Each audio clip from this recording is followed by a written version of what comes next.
Hi అండి, నమస్తే. Welcome to Andhra Paris వంటలు. ఈరోజు సాంబార్ ఎలా చేయాలో చూపిస్తున్నానండి. దానికి కావాల్సిన పదార్థాలు: ఉల్లిపాయలు, పచ్చిమిరకాయలు, టమాటాలు, క్యారెట్, సొరకాయ ముక్కలు, మునక్కాయ ముక్కలు, కొత్తిమీర. అందుకని నేను పప్పు ఉడకబెట్టుకున్నాను. ఒక గ్లాస్ పప్పు అయితే సరిపోయింది.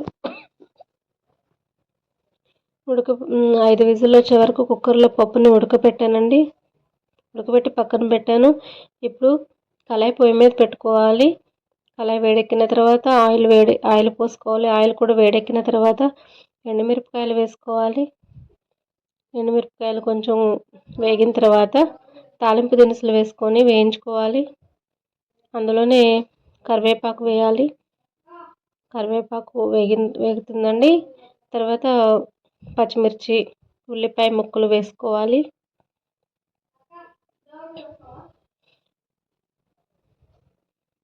పచ్చిమిర్చి వేసాను, ఉల్లిపాయ ముక్కలు వేస్తున్నాను. ఇవి కూడా వేగిన తర్వాత 2 టమాటా ముక్కలు వేసి కలుపుకోవాలి. గరిటె పెట్టి 2 టమాటా ముక్కల వరకు వేస్తున్నాను.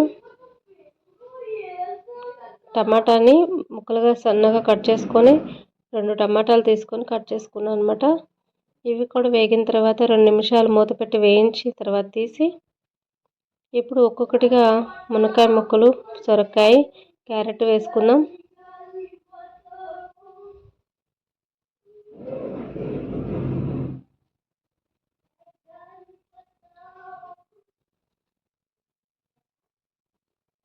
మునక్కాయ ముక్కలు వేసి తిప్పుతున్నాను. మొత్తం కలిసే విధంగా తిప్పాలి. ఇప్పుడు క్యారెట్ ముక్కలు వేసుకుందాము.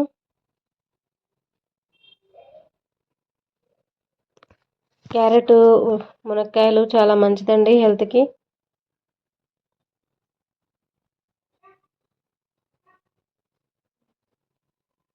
క్యారెట్ వల్ల కళ్ళకి విటమిన్ లభిస్తుంది, చాలా హెల్తీ. మునక్కాయల వల్ల డైజెషన్ అవుతుంది. సొరకాయ, మునక్కాయలు ఫుల్ డైజెషన్ అవుతుంది అన్నమాట. లైట్గా ఉంటుంది. సొరకాయ పులుసు కానీ, కూరలు కానీ, సాంబార్లు కానీ తినడం వల్ల పొట్ట కూడా లైట్గా ఉంటుంది, ప్రశాంతంగా ఉంటుంది. అదే మాంసం తిని చూడండి, ఏదో అనీజీగా ఉంటుంది. ఎప్పుడు సాంబార్ వారంలో 2 సార్లు 3 సార్లు కాసుకొని తినొచ్చు. ఈ విధంగా ముక్కలన్నీ వేసిన తర్వాత మొత్తం కలుపుకోవాలండి. కలిపి వేయించాలి. ఇప్పుడు 1/2 స్పూను పసుపు వేసాను.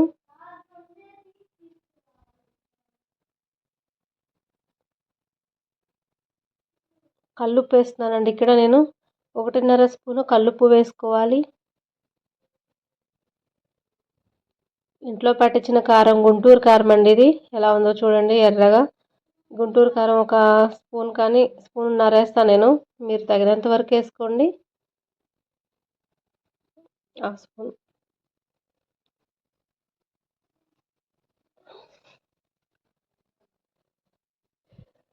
ఈ ఉప్పు, పసుపు, కారం ముక్కలకు పట్టే విధంగా బాగా కలుపుకోవాలి. ఈలోపు ఒక చిన్న నిమ్మకాయ సైజ్ అంతా చింతపండుని నానబెట్టి పెట్టుకోవాలి, ముక్కలన్నీ ఉడికేలోపు.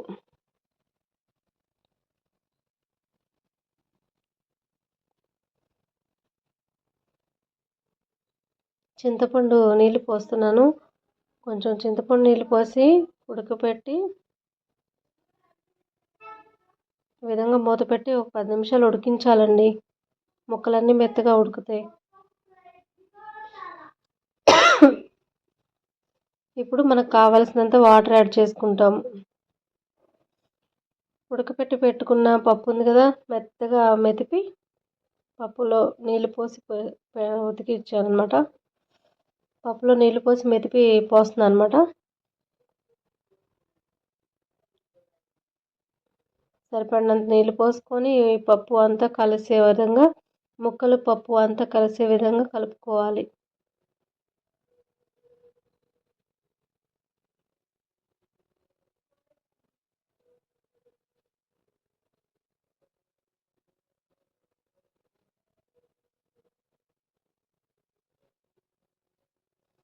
ఇప్పుడు ఉప్పు సరిపోయిందో లేదో టేస్ట్ చూడండి. సరిపోకపోతే ఇంకో కొంచెం వేసుకోండి.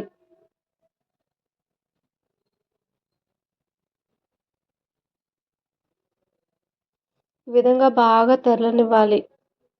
ఇప్పుడు సాంబార్ మసాలా వేస్తున్నాను. ఈ విధంగా తెరలుతున్న సమయంలో సాంబార్ మసాలా పౌడర్ వేయాలి.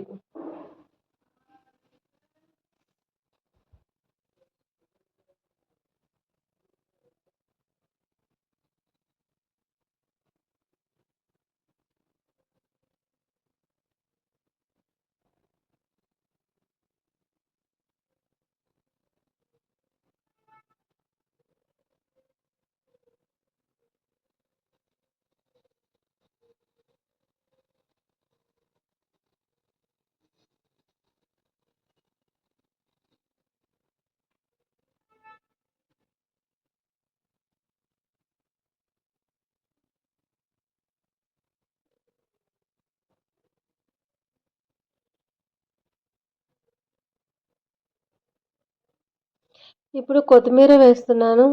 మంచి ఫ్లేవర్గా బాగుంటుందండి, సువాసన వస్తుంది కొత్తిమీర వేస్తే.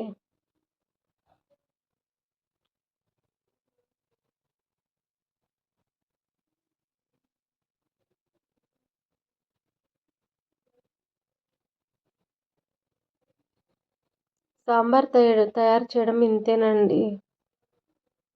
కాకపోతే అన్ని కూరలు మామూలుగా సింపుల్గా వండుకుంటాం, కానీ ఇవంటే కొంచెం పెళ్లి కూతుర్ని రెడీ చేసినట్టుగా రెడీ చేయాలి సాంబార్ని. అన్నీ తీసుకొని ముక్కలన్నీ కట్ చేసుకొని కొంచెం లేట్ పట్టొచ్చు, కానీ హెల్తీ ఫుడ్ అన్నమాట. మంచి ప్రోటీన్స్ ఉంటాయి పప్పులో, విటమిన్స్ ఉంటాయి కూరగాయలు అన్నిట్లో, బాగుంటుంది. మీరు కూడా ట్రై చేస్తే నాకు కామెంట్ చేయండి కింద ఎలా ఉందో చూసి. ఇప్పుడు నేను ముక్క కట్ చేసిన, చేతితో కట్ చేస్తే కాలుతుందండి, ఇలా గరిటెతో కట్ చేసుకోండి. కట్ అయింది కాబట్టి అన్ని ముక్కలు ఉడికినట్టే. మునక్కాయ క్యారెట్ ఉడికితే ఉడికినట్టే ముక్క ఏదైనా సాంబార్లో. ఇంకా స్టవ్ ఆఫ్ చేసుకొని బెల్లం వేసుకోవాలి, చిన్న ముక్క. మీరు కావాలంటే వేసుకోవచ్చు, వద్దనుకుంటే స్కిప్ చేయొచ్చు. ఇంతేనండి సాంబారు రెడీ చేయడం. ఫ్రెండ్స్, నా ఛానల్ సబ్స్క్రైబ్ చేసుకోకపోతే ప్లీజ్ సబ్స్క్రైబ్ ఫ్రెండ్స్.